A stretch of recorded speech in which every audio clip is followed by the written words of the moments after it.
Tá aqui o Jorge Folena, Folenaço, meu querido, seja bem-vindo para mais uma jornada, sempre um prazer, um privilégio te ouvir.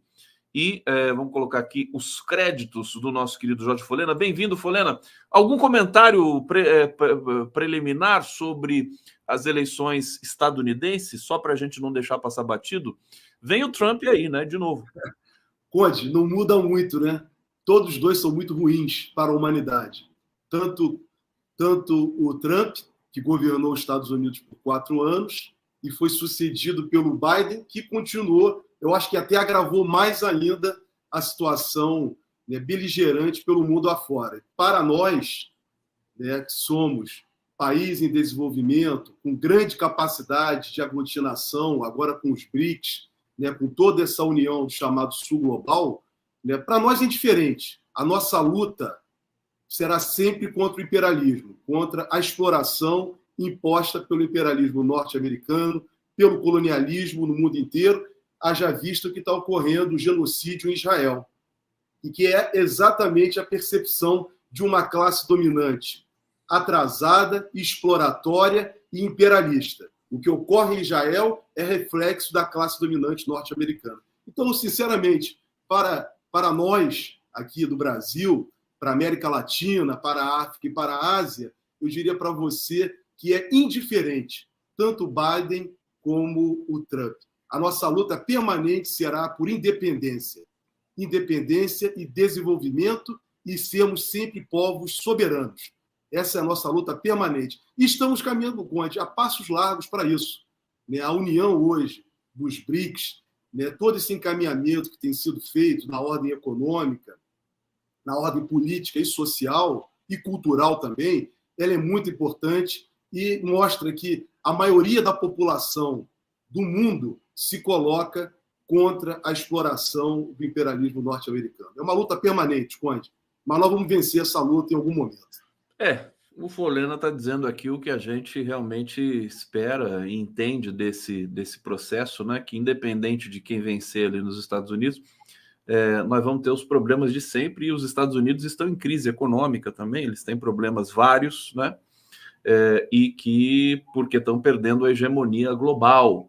Olha, deixa eu saudar vocês aqui no bate-papo, pessoal sempre lindo aqui, chegando, olha, até uma Guelpa, obrigado, já contribuindo aqui conosco, Luiz Carlos Kerber se tornando membro aqui do nosso canal, Vivian ali, gratidão ao Folena, Norma Serra, bom dia, salve, doutor Jorge Folena, Gilvan Santos, te acompanhando de Santo Amaro das Brotas, Sergipe, Brasil inteiro ligado aqui no 11 News, Otília Resistir é Preciso, bom dia, queridos Conde Folena, Macaé, Rio de Janeiro, na escuta de vocês. Folena, você manifestou para mim agora há pouco, no nosso bastidor, a preocupação com a tentativa de um acordão entre militares e governo. E governo não, entre militares, enfim, e essa Polícia Federal, Ministério Público, Procurador-Geral da República.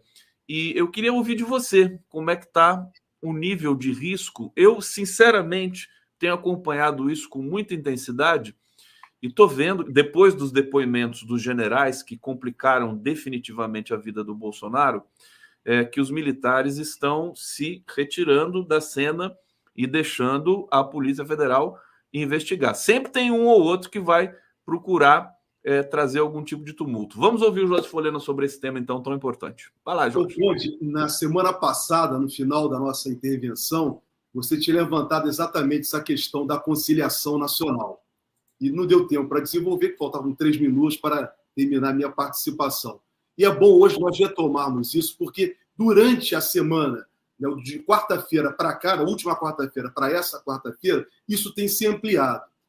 Quando eu me refiro a um acordo, né, é esse acordo proposto pela classe dominante brasileira, que é exemplo, né, que é subserviente ao imperialismo internacional, baixa sempre a cabeça, bate continência para a bandeira norte-americana.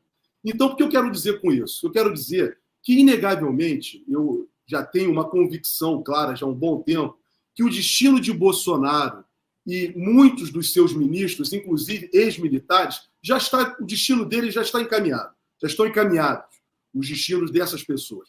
Inegavelmente, Bolsonaro tem todos os elementos para a condenação, né, para a abertura do processo criminal, a denúncia a ser formulada pelo Ministério Público contra Bolsonaro e contra diversos generais, inclusive o ex-comandante da Marinha, o ministro do Gabinete de Segurança Institucional e também o vice-presidente, que é candidato a vice-presidente da chapa de Bolsonaro, né, que é o Braga Neto, e muitos outros. Muito bem, eu entendo que esse, juridicamente, vai ter o processo, vai ser assegurado a eles o contraditório, a ampla defesa, a presunção de inocência, ao final eles serão condenados. Isso, para mim, está muito claro no aspecto político, esse encaminhamento. Agora, por outro lado, o que é grave, a meu modo de ver, e quando eu me refiro a uma tentativa, mais uma vez no Brasil, de se fazer um acordão, é exatamente livrar os erros das Forças Armadas. O melhor exemplo do erro das Forças Armadas é o ex-comandante Freire Gomes e o Luiz Carlos Batista, que agora estão sendo colocados, sendo pinçados aí como heróis nacionais, quando não são.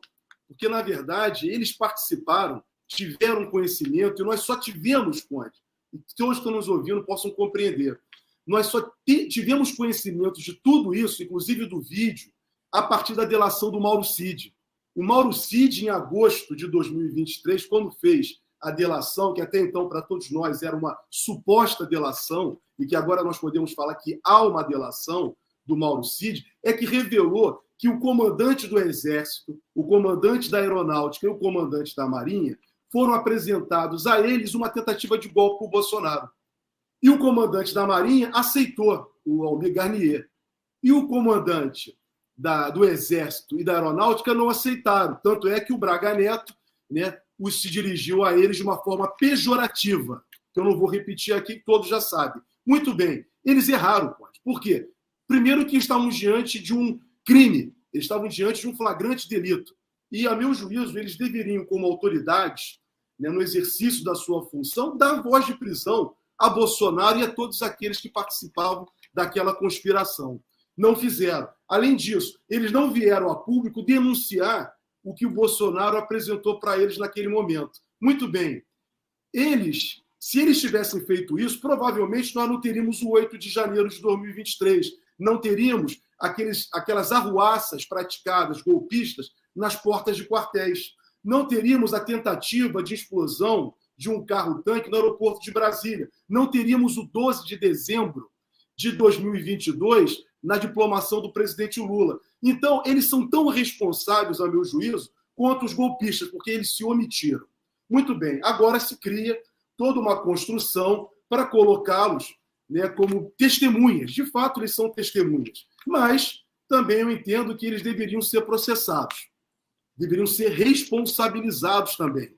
Não, talvez, com a pena que deve ser aplicada a Bolsonaro e os demais agentes que participaram ativamente do golpe, mas eles também têm que ser responsabilizados. Não podem, como agora ocorreu, e essa semana há sempre o serviço de desinformação em curso no país, dizendo: ministro do Supremo diz que o testemunho do comandante do Exército e da Aeronáutica, os testemunhos, são melhores que uma delação. Quem disse? Qual foi o ministro do Supremo que falou isso? Não sei, eu vi essa notícia também. Isso tudo é para construir, Conde. É para construir exatamente um universo na cabeça das pessoas de que eles estão protegendo a democracia. Quero lembrar, mais uma vez, que Bolsonaro, quando foi eleito, o governo de Bolsonaro era o governo das Forças Armadas e dos empresários. Eles fizeram questão de dizer isso. Durante todo o governo de Bolsonaro, os militares participaram ativamente. Então, agora, se livrar de Bolsonaro apenas, deixando-os livres de qualquer responsabilidade contra uma trama antidemocrática, golpista, é muito fácil. Então, é por isso que se constrói, na narrativa brasileira, mais uma tentativa de acordo. Isso tem que ficar claro para a sociedade, ficar claro para todos nós, para que a gente não possa aceitar isso com facilidade. Então, Conde, esse é o caminho, a meu ver, está fazendo o testemunho do comandante, do general Freire, como do comandante da Aeronáutica, o brigadeiro Luiz Carlos Batista, são importantíssimos. inegavelmente são importantíssimos, mas isso não os isenta de responsabilidade. Então, fica aí o chamado, mais uma vez, para que não tenhamos no Brasil um acordo e venham colocar os militares como salvadores nacionais. Eles não são, porque eles participaram... Não são salvadores nacionais. Folena, permita, deixa eu aqui fazer a clivagem necessária para a gente trazer tantos temas que eu quero que você fale aqui sobre muitas outras coisas hoje também. Agora, só quero reiterar o que o Folena está dizendo aqui para vocês, né? Parafraseá-lo de uma certa maneira. O Freire Gomes, o Batista Júnior, comandante, o brigadeiro, né? Que foi comandante da aeronáutica, né? Eles também têm uma parcela, é isso que você está dizendo, né? Tem uma parcela de responsabilidade pelo que aconteceu no país, por essas ameaças que nós sofremos. Agora, é uma parcela diferente da do Bolsonaro, da do Garnier e de tantos outros, do Braga Neto, né? Então vamos aguardar que a justiça se faça presente com a qualidade que ela tem demonstrado até aqui, né, Folena? As autoridades estão demonstrando uma qualidade muito grande, a meu ver, nesse momento, com essa questão dos militares. Inclusive, pegando carona no que você disse, tem uma informação aqui também muito quente do jornalista Lauro Jardim, do Globo, né?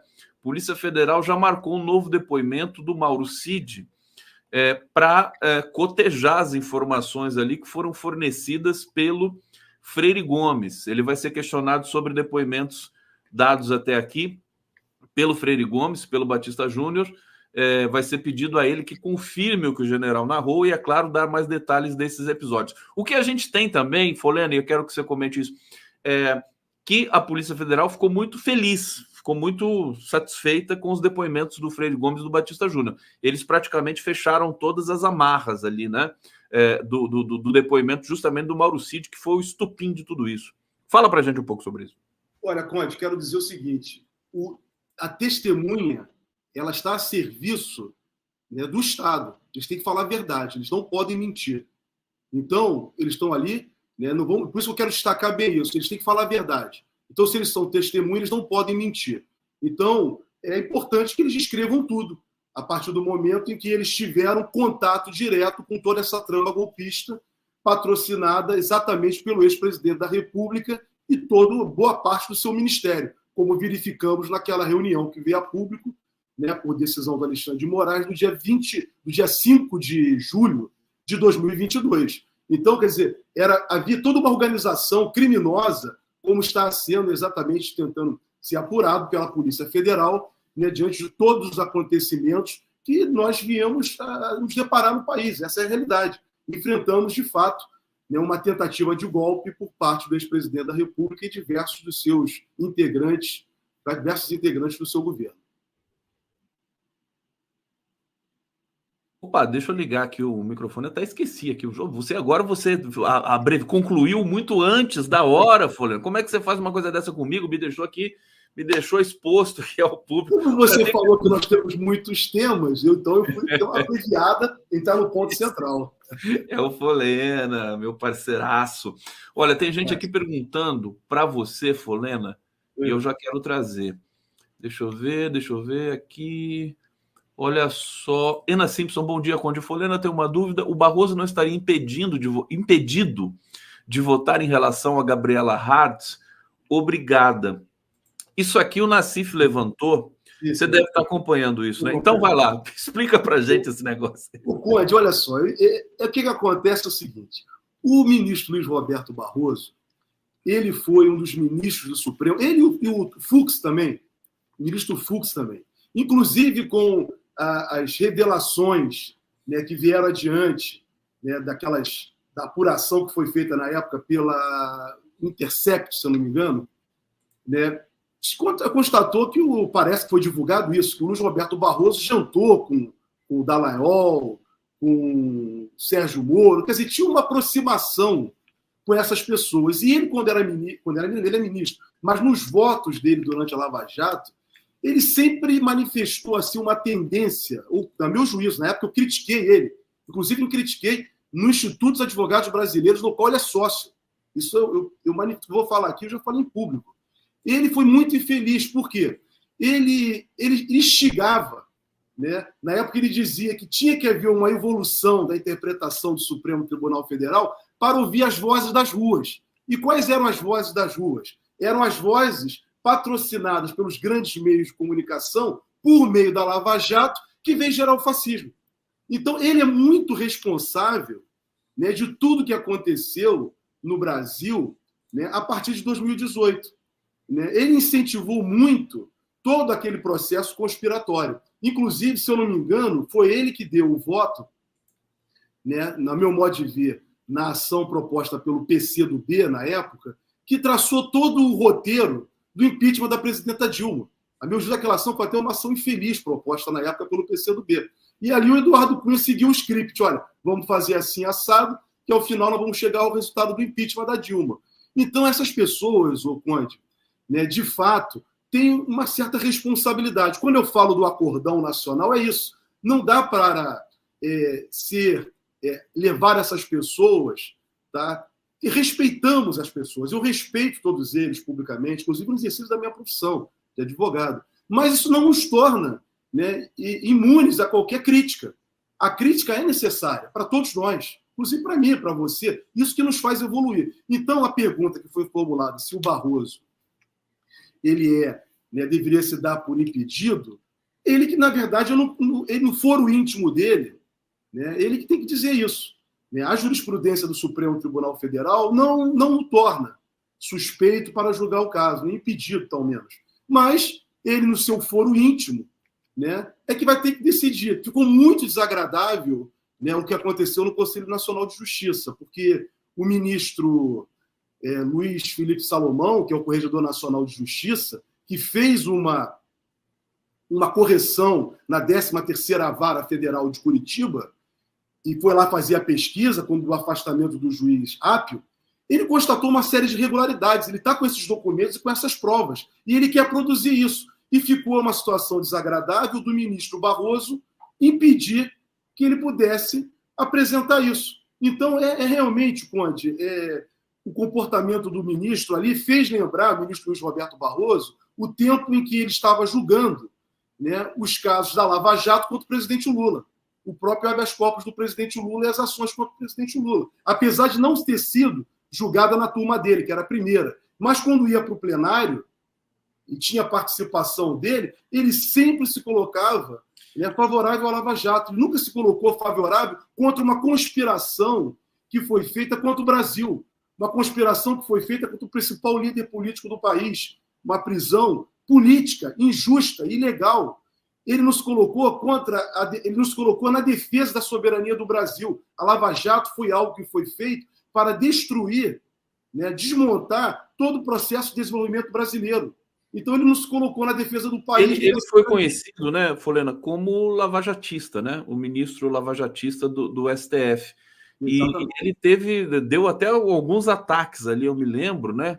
Quando teve votações ali no período da pandemia, a briga dele com o Gilmar Mendes e tudo mais, foram coisas realmente que chamaram a atenção. Falando nisso, Jorge Folena, a Lava Jato completou 10 anos semana passada.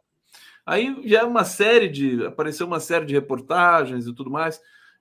Que balanço que é possível fazer?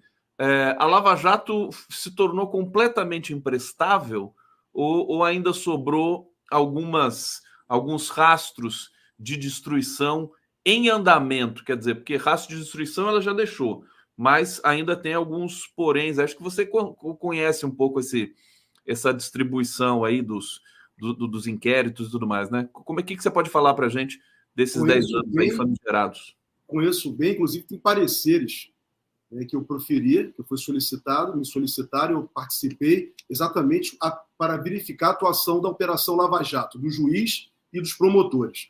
Ô, Conde, o rastro está aí, é o fascismo. A Lava Jato, junto com a mídia, essa mídia empresarial e junto com a classe dominante brasileira, produziu, né, o fascismo, possibilitou que renascesse o fascismo brasileiro representado pela caricatura do Jair Bolsonaro e seus seguidores, como vimos no dia 25 de fevereiro agora, na Avenida Paulista.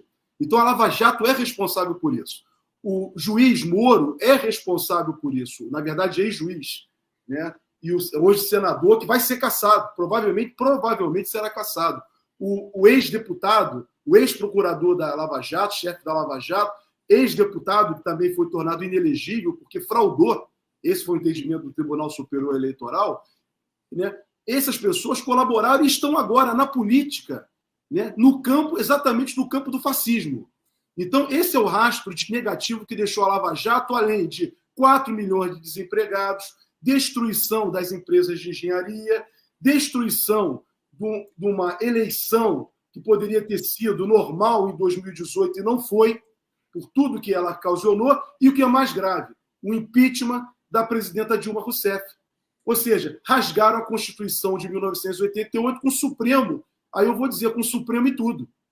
Com o Supremo e tudo, como foi dito lá atrás. Então, Conde, isso foi o mal que a Lava Jato gerou. Mas a grande questão, Conde, desses 10 anos, chegamos, infeliz 10 anos da Operação Lava Jato, a questão é a seguinte: quando o ex-juiz, os juízes que atuaram na Lava Jato, os procuradores do Ministério Público Federal que atuaram na Lava Jato serão responsabilizados, porque eles causaram danos ao país, danos às pessoas. Então, quando eles serão responsabilizados? Essa é a questão. Civil, criminalmente e administrativamente, porque muitos ainda estão na administração pública ainda, atuando aí no Serviço Público Federal. Então, a pergunta é essa: delegados de polícia, quando essas pessoas serão responsabilizadas? Por isso, Conde, que eu defendi contigo, e você por diversas vezes, né, ajudou nessa divulgação, é fundamental ser feito no Brasil uma CPI da Lava Jato. Eu tenho batido há anos nisso. Inclusive, na eleição de 2022, no processo eleitoral, eu levantei isso para diversos candidatos, né, candidatos a deputado, candidatos a senadores, que eles deveriam colocar entre os seus programas de candidatura exatamente uma CPI da Lava Jato. Porque hoje, já há um consenso no meio político brasileiro, tanto no campo progressista, como também até da direita, né? Veja, deputados de direita, não os fascistas, fascismo é outra coisa, os deputados do campo liberal, de direita, que é necessário apurar as responsabilidades da Lava Jato. Mas nós só vamos chegar a isso por meio de uma CPI, uma comissão parlamentar de inquérito, porque os envolvimentos são muito grandes, Conde. Esse envolvimento que veio aqui dentro do Brasil, ele tem ramificação de fora. Foi uma ação conspiradora contra o Estado brasileiro, contra o desenvolvimento brasileiro. Exatamente o que ocorreu em diversos outros países na mesma época. Lembra que em 2013 aconteceu movimentos semelhantes na Turquia, na Rússia, e depois em 2014 na Ucrânia, e sem contar as primaveras árabes de 2010 e 2011. Então, essas coisas, Conde, há uma relação muito séria, muito profunda. Essas pessoas participavam constantemente, né, tinham relações constantes e frequentes com o Departamento de Justiça norte-americano, que estava dentro do Brasil. Hoje nós sabemos disso. Dinheiro brasileiro foi remetido por meio da Petrobras, por acordos indevidos que foram feitos na gestão de Michel Temer, para acionistas minoritários norte-americanos. Isso tudo vai ficar de graça? Essas pessoas não vão ser responsabilizadas?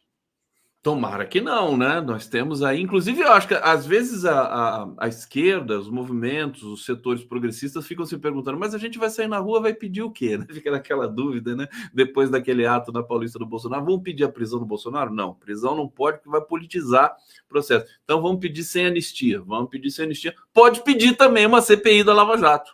Enfim, acho que plenamente uma demanda que a população brasileira precisa adotar também, depois de tudo. Gente, foi destruído emprego, né? Soberania brasileira, como o Folena está dizendo aqui. Folena, deixa eu dar um recado aqui pro pessoal. Olha, vou pedir para vocês, não vou pedir para vocês darem um like, não, tá? Vou pedir para vocês nem vou pedir para vocês darem o joinha. Vou pedir para vocês darem o joia, né? Só para a gente lembrar do Bolsonaro também aqui, né? Cuidado na hora de dar o joia para o Bolsonaro não roubar a joia. Aqui para a gente, para nossa transmissão, inscrevam-se também no canal, estamos com audiência muito bacana aqui, como sempre. Edson Antunes está dizendo: quem propôs o acordão e quem concorda é traidor da pátria. Duralex, Sedlex. Ana Vilela: Eu concordo, mas não acho que a punição deva ser a mesma para comandante do Exército, comandante da Marinha, por exemplo. Está aqui, a gente destacou essa questão aqui. Edson Antunes, o ministro viúvo está de olho na Hart. Meu Deus, que fofoca horrível isso aqui. Ô, Edson Antunes, não faça uma coisa dessa. Reginalíssima, Folena, o que será da Conja? Caçada? Não, rapidinho, Folena, a esposa do Moro, né? A Conja, até esqueci o nome dela, Rosângela Moro. Ela tá um pouco blindada, né, de todas essas questões? Ou é impressão minha? Não, está blindadíssima. Na verdade, né, ela tem vários casos aí para serem debatidos, antes dela ser deputada, inclusive, com relação a, se eu não me engano, aquela PAI lá do. Né, várias pessoas envolvidas, né, relações a indicações de compadre com relação a delações. Então, ela está enrolada. Mas o que mais me impressiona nesse caso dessa senhora é a fraude. Eu não consigo ver de outra maneira. Porque se o marido dela não pôde disputar a eleição ao Senado por São Paulo, porque ele não tinha domicílio eleitoral, ele teve que voltar para o Paraná para disputar a eleição, como que ela disputou a eleição em São Paulo? Como que permitiram que ela fosse conceder a ela o domicílio eleitoral em São Paulo? O domicílio dessa senhora era em Curitiba. Ela viveu a vida dela toda em Curitiba. Eu não sei se ela, sinceramente, eu gostaria que ela justificasse para a sociedade brasileira, né, quando que ela teve domicílio eleitoral na cidade de São Paulo. Ela poderia ter se caçada por isso. Deputada federal pelo estado de São Paulo.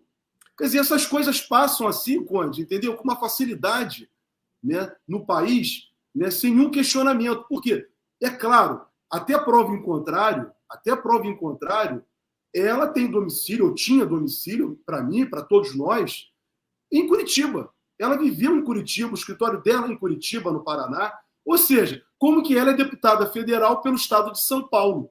De onde surgiu o domicílio eleitoral dela em São Paulo? Está aí uma boa questão. Ela pode ser caçada por isso, Folena? Claro que sim. Aí isso fica para o Ministério Público Eleitoral de São Paulo, junto ao Tribunal Regional Eleitoral de São Paulo. Da mesma forma que eu não consigo entender como que a Carla Zambelli foi diplomada. Se no dia da eleição ela praticou aquele delito grave.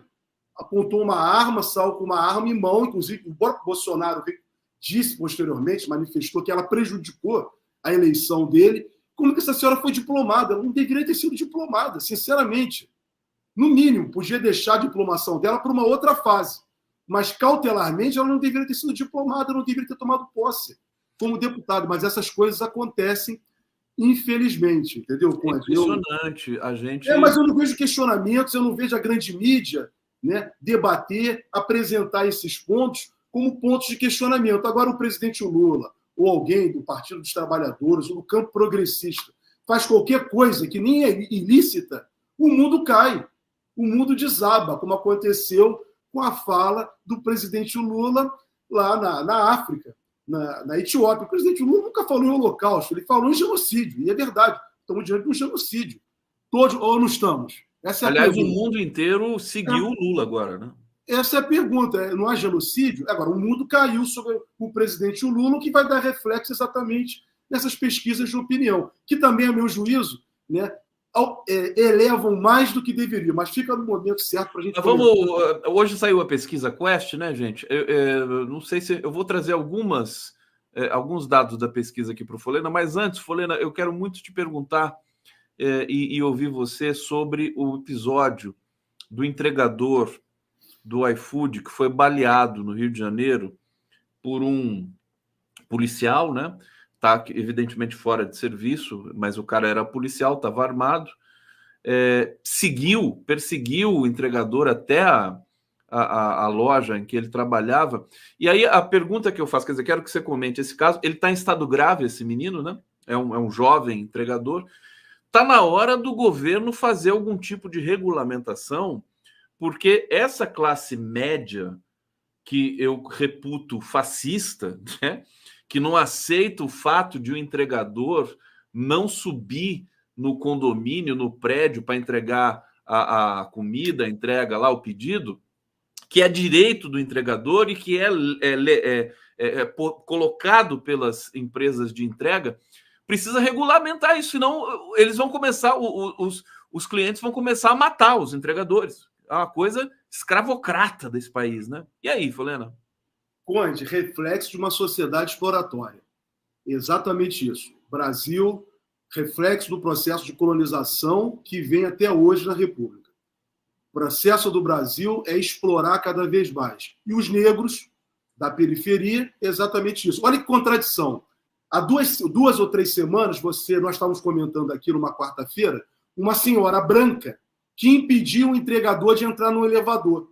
O rapaz queria entregar a comida na porta e aquela senhora, né, praticou diversas injúrias raciais contra o entregador que queria entregar a comida. Agora o entregador não foi entregar a comida e o outro camarada vai lá, branco, né, uma autoridade, a princípio constituída, um policial armado, vai lá e pratica uma tentativa de homicídio contra o entregador, inclusive disparando contra ele. Por isso que eu coloco como tentativa de homicídio, porque eu acho que ele tem que ir... Disseram que foi legítima defesa, você viu? Não, eu acho que ele tem que ir para o tribunal do júri, entendeu? Sinceramente, esse policial, e ser afastado imediatamente, porque ele não tem possibilidade de estar atuando na rua. Porque se ele dá um tiro, eu vi o vídeo, ele mostrou a arma, ele levantou, eu não vi ele dar o tiro, mas eu vi ele levantar a arma, uma pistola, e o rapaz mostrando que não estava armado, coisa nenhuma.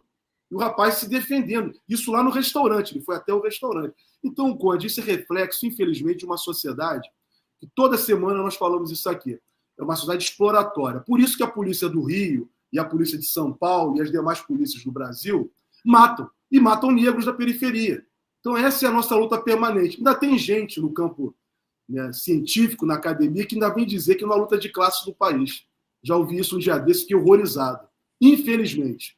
Infelizmente. Então, Conde, a luta de classe do Brasil é seríssima, processo exploratório, com uma classe média que também é explorada, exemplo dessa senhora do elevador, que impediu o jovem de exercer o trabalho dele, e agora esse outro camarada que disparou contra o rapaz. Não, é aquela coisa, o cara fica sem opção, o entregador. Se ele sobe, ele sofre preconceito e pode ser até agredido, né? Olha só as elites brasileiras, como é que elas são. E se ele não sobe para entregar, ele também pode ser agredido. Sim. Meu Deus do céu. Sem condições. Ô, Folena, também tem um outro ponto importante, que é a questão... O pessoal está perguntando aqui de novo da esposa do Sérgio Moro. Só vou trazer esse comentário aqui para você passar rapidinho aqui. Folena, como fica o que disse Tacla Duran sobre a Conja? Foi ao vento? Você acompanhou o Tacla também? É um cara que sabe tudo o que aconteceu. Acompanhei. Eu assisti a entrevista dele na época, né? E antes dele vir ao Brasil, a audiência dele, o testemunho dele para o juiz Apio, que era o juiz que estava na 13ª vara. Eu assisti. Na época foi a público aquilo, o juiz colocou para todo mundo poder assistir. Foi muito importante. O Conde, então, há uma proteção. Retornamos à Lava Jato. Há uma proteção, inegavelmente, à Operação Lava Jato. Há interesses muito poderosos, interesses, a meu modo de ver, interesses externos, que têm ramificações dentro do país, protegendo essas pessoas. Então, por isso que eu entendo, né, que as pessoas que têm um compromisso com o país, com a soberania do país, têm que levar adiante essa investigação. Doa quem doer, Conde. Doa quem doer. O presidente Lula ficou 580 dias indevidamente preso por causa desses camaradas. Volto a dizer, todo o nosso desenvolvimento tecnológico na área de engenharia foi destruído pela Operação Lava Jato. Nós perdemos os campos de petróleo que eram da Petrobras por meio da partilha, que era uma iniciativa do governo do presidente Lula depois da Dilma, que garantia 30%, nós perdemos para as empresas estrangeiras, Conde.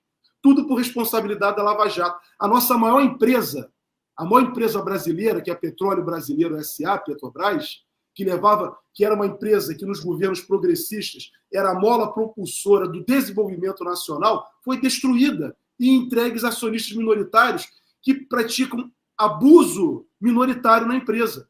O governo, que é o majoritário, não comandava melhor. Nos governos de Temer e de Bolsonaro. Quem mandava eram os minoritários. Então, quer dizer, isso tudo tem que ser apurado, Conde.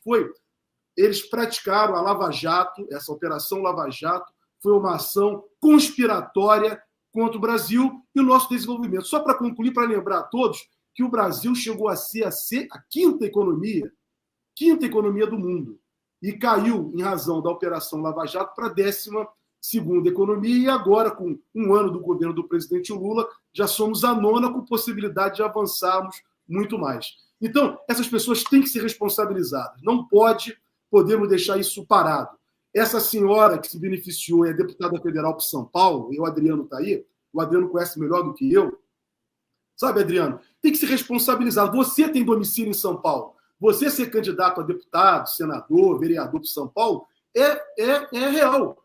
Você é um cidadão que tem voto na cidade de São Paulo. Essa senhora nunca votou na cidade de São Paulo. Como é que ela é eleita deputada federal para São Paulo? Então, quer dizer, a meu juízo, alguma coisa, né, aconteceu de errado. Isso tem que ser apurado também. Jorge Folena aqui, vocês já estão vendo o Adriano Diogo aqui. O Folena fez as honras da casa para o Adriano Diogo chegando aqui. Diogo, querido, eu vou pedir para você, para a gente se despedir aqui do Folena, para você fazer um comentário aqui sobre o que ele acabou de dizer. O que você pode dizer? Não tem precedente. Bom, Folena, acordo sempre mais cedo para assistir tudo, e é uma aula fantástica, com fundamento jurídico. Agora, essa turma de Curitiba, essa senhora aí que foi eleita deputada federal, eles fizeram aquele assalto à PAI de Curitiba, envolveram até o sobrinho do cardeal Dom Paulo Evaristo Soares, que era senador aí do Paraná. Essa turma que veio de Curitiba, Moro, Rosângela, isso aí foi um horror. O Nassif descreveu na precisão como eles se organizaram para assaltar a PAI do Paraná. Aí começou o núcleo duro do roubo das crianças deficientes do Brasil. Daí que eles vieram. Aí está a matriz dessa riqueza e dessa organização criminosa. Agora, essa senhora Rosângela Moro, deputada federal por São Paulo, inacreditável. Não sabe nem o escritório dela, onde fica aqui em São Paulo. Ela conhece menos São Paulo do que o Tarcísio de Freitas, do que o governador. Adriano, o Folena, querido, vamos seguir aqui com o Adriano Diogo. Obrigado pela sua presença, sempre importante, privilégio luminoso. O Jorge Folena é a força da natureza, né? A força da natureza. Ele vem aqui e ninguém segura o Folena aqui com as denúncias importantes que ele traz para a gente e com a bela leitura de país e da política brasileira. Folena, obrigado. Excelente semana. Nós estamos na quarta-feira ainda. Dá para dedicar excelente semana para você e a gente se vê na quarta que vem. Obrigado, Conde. Adriano, satisfação revê-lo. Então, um abraço, bom trabalho. Bom programa.